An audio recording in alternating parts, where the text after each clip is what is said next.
Salam aleyküm hörmətli izləyicilərimiz. Deməli söktüyümüz korobka Hyundai Elantra korobkasıdır.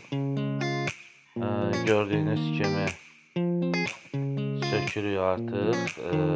Sökməyimizin səbəbi də filtr, yağı və filtridir. Filtrini dəyişəcəyik.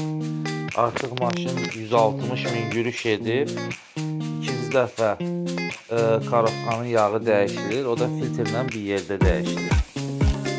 Müştərinin istəyi ilə bağlı bir də sökürük gördüyünüz kimi friksiyon hissələrini çıxardırıq. Korobkanın boltlarına baxacağız. Boltlarını sıxmaq lazımdır. Çünki boltlar boş olanda korobkanı sıradan çıxardır.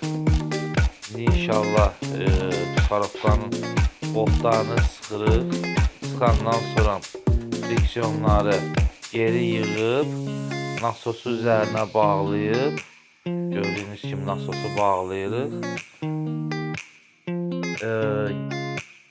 Nasosu bağlayandan sonra təzə yeni filtri inşallah üzərinə qoyub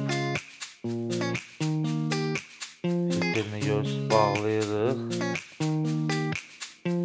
Və bir də bir şey deyim ki, filtri gec dəyişəndə korobkada nasosu sıradan çıxardır. İnşallah işimizi tamamladıq.